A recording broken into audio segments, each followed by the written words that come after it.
We want to talk today about sheep in the heat. Sheep are particularly vulnerable to heat stress because of the wool. It's like wearing a wool coat on a warm day. So 80, 85 degrees, sheep are in trouble. So the first thing you want to do is housing location. If you at all can, have it near shade and shade on the yard. Have the pasture. Will you hush? Have the pasture attached to the housing so that they can retreat for shade. If they need a shear because of the heat, then shear them. At the very minimum, crutch them, which is trimming the wool around their backside, because that gets urine soaked, and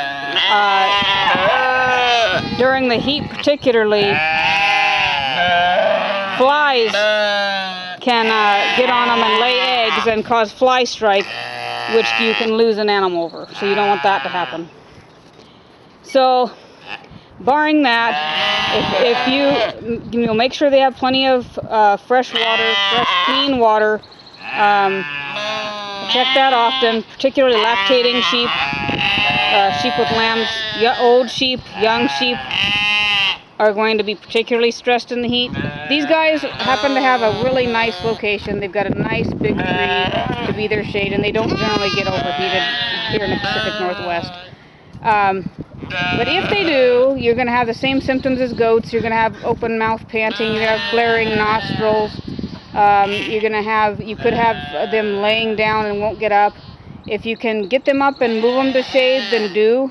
If you can get them to move, that's a nice reason to have small breed sheep, so you can move them if you need to. Particularly watch out for the black ones, just like any other black animal. They absorb heat. So if your sheep is in trouble, then go ahead and don't wet them completely down.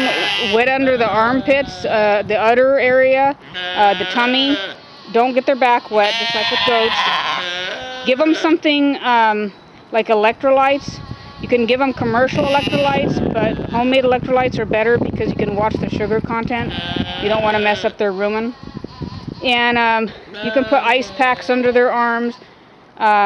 Previous to having a problem, you can have a well-ventilated barn. You can apply a fan. You can wet the ground, wet the roof of the barn. You can even wet the floor of the barn. We have a board floor. I wouldn't recommend that with a dirt floor, but you know, you can wet the earth outside.